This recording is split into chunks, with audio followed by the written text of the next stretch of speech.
साथियों, अगर आपका सपना है पंचायत में सचिव बनने का, ग्राम रोजगार सहायक बनने का, patwari, computer operator, data entry operator या सहायक ग्रेड 3 की भर्ती में आप नियुक्ति पाना चाहते हैं तो यह वीडियो आपके लिए बहुत महत्वपूर्ण है, क्योंकि आज हम बात करने वाले हैं सीपीसीटी एग्जाम मार्च 2026 के विषय में। बहुत सारे भाई बहन पूछ रहे हैं कि इसके फॉर्म कब से भरेंगे, इसकी तैयारी हम कैसे करेंगे, क्या क्या पेपर में आता है, किस तरीके से पेपर होता है, कितनी फीस लगती है, ये संपूर्ण जानकारी इस वीडियो में आपको मिलने वाली है। तो स्वागत है आप सभी का आपके अपने YouTube चैनल एमपी रोजगार इन्फो में। मेरा नाम है अरुण लोधी और यहाँ पे हम बात करते हैं मध्य प्रदेश से जुड़ी हर एक अपडेट, नई स्कीम, न्यू वैकेंसी की जानकारी आपको यहीं पे मिलती है। तो चैनल पे अगर नए हैं तो चैनल को सब्सक्राइब जरूर कीजिएगा। तो चलिए साथियों शुरू करते हैं। और सबसे पहले तो हम ये जानते हैं कि सीपीसीटी कहां पे जरूरी है और अगर इसे हम पास ना करें तो क्या होगा। साथियों, मध्य प्रदेश शासन विज्ञान एवं सूचना प्रौद्योगिकी विभाग की तरफ से कंप्यूटर दक्षता प्रमाणीकरण परीक्षा, जिसे हम कहते हैं सीपीसीटी, कंप्यूटर दक्षता प्रमाणीकरण परीक्षा मध्य प्रदेश शासन के विभिन्न विभागों जैसे निगमों, एजेंसियों के साथ अगर आप डेटा एंट्री ऑपरेटर के रूप में काम करना चाहते हैं, आईटी ऑपरेटर सहायक ग्रेड 3, शीघ्र लेखन, स्टेनोटाइपिस्ट, इसी प्रकार से अन्य पदों जैसे कि ग्राम रोजगार सहायक में जरूरी है, पंचायत सचिव में जरूरी है, पटवारी महोदयों के लिए अब ये सीपीसीटी की परीक्षा पास करना जरूरी है। इन अन्य पदों के लिए अनिवार्य योग्यता ये रखी गई कि भैया आपको सीपीसीटी पास करना होगा। अब ये कोई कोर्स है क्या? तो बिल्कुल नहीं, ये कोई भी कोर्स नहीं है। 1 साल का, 2 साल का, 6 महीने का कोई कोर्स नहीं है। बस एक कंप्यूटर दक्षता परीक्षा है जो आपके कंप्यूटर के ज्ञान को, आपके टाइपिंग के कौशल को परखने के लिए है। इसकी तैयारी आप घर बैठे कर सकते हैं। बस आपको ये समझना जरूरी है कि कैसे पेपर होता है और क्या आता है। साथियों, सीपीसीटी की परीक्षा 2 भागों में बटी हुई है।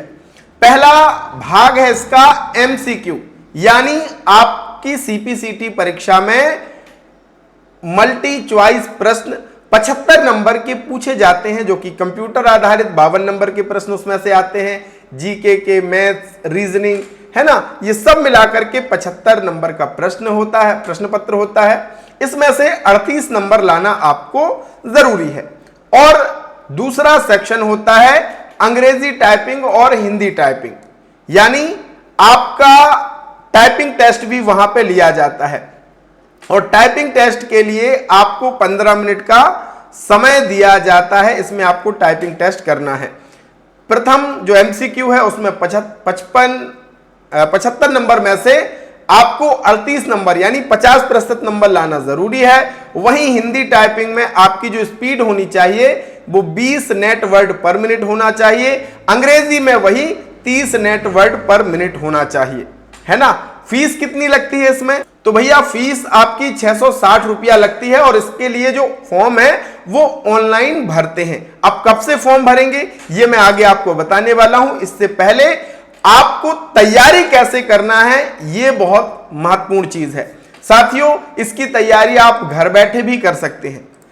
घर बैठे तैयारी करने के लिए सबसे पहले आपको सिलेबस को देखना है कि भैया सिलेबस क्या है सीपीसीटी का।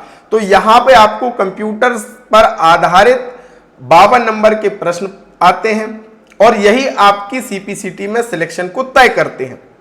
इसके अलावा आपको यहां पे और देखेंगे रीडिंग कंप्रीहेंशन, मैथमेटिक्स, ये सारी चीजें आती हैं। तो सिलेबस आप यहां पे जरूर देखिएगा। अगर आपने कंप्यूटर के टॉपिक को अच्छे से पढ़ लिया तो आपका सीपीसीटी क्वालिफाई आसानी से हो जाता है। और अगर इसकी तैयारी आप घर बैठे करना चाहते हैं तो नोट्स और एमसीक्यू की मदद ले सकते हैं। ये कहां पे मिलेंगे? साथियों, हमारा डिजिढूंढी इन्फो ऐप है जिसका लिंक डिस्क्रिप्शन में दिया है और इस ऐप के भीतर आपको हमने दिए हैं सीपीसीटी के 1000 एमसीक्यू एक्सप्लेन के साथ आपको यहां पे मिलते हैं और सीपीसीटी के नोट्स भी आपको यहां पे मिलते हैं। तो ये दोनों आपकी तैयारी में महत्वपूर्ण होने वाले हैं। बहुत सारे भाई बहनों ने अभी जो परीक्षा हुई जनवरी में उसको क्वालिफाई किया है। आप भी इससे तैयारी करके अपनी परीक्षा को क्वालिफाई कर सकते हैं। बहुत सारी डिटेल मैंने इन कोर्सेज के भीतर आपको दी है। डिस्क्रिप्शन में लिंक दिया है, जाकर के फटाफट ज्वाइन कर लेना। अब भैया फॉर्म कब से भरेंगे, ये भी महत्वपूर्ण सवाल है। तो देखिए फॉर्म जो संभावित है वो 13 जो परीक्षा है वो 13 मार्च 2026, 14 मार्च 2026 और 15 मार्च को संभावित है कि ये परीक्षा होगी। अब फॉर्म कब से भरना चालू होगा, तो देखिए अभी तक जो फॉर्म भरना शुरू होते हैं, जैसे कि मार्च में पेपर है तो 15 फरवरी के बाद फॉर्म भरना शुरू हो सकते हैं और फॉर्म भरने का लगभग 15 दिन का समय आपको मिलता है। यानी अंत तक, फरवरी के अंत तक आपको फॉर्म भरने का समय मिलेगा। फॉर्म भरना तो आसान काम है भैया, आधे घंटे में आपका फॉर्म फिलअप हो जाता है, आप घर बैठे भी फॉर्म भर सकते हैं। लेकिन तैयारी सबसे महत्वपूर्ण है। अगर आप मार्च 2026 की तैयारी करना चाहते हैं तो आज से ही परीक्षा की तैयारी शुरू कर दीजिए, टाइपिंग का अभ्यास शुरू कर दीजिए, क्योंकि बहुत सारे भाई बहन टाइपिंग में ही फेल होते हैं। और अगर आप हमारे नोट्स लेना चाहें तो ले लीजिएगा, उससे भी तैयारी आपकी टॉप की हो जाएगी और आपका एग्जाम क्वालिफाई हो जाएगा। अगर आपका कोई भी सवाल है तो आप कमेंट में जरूर लिखिएगा। मिलेंगे एक ऐसे ही नए वीडियो, नई जानकारी के साथ, तब तक के लिए बहुत बहुत धन्यवाद। Thank you so much.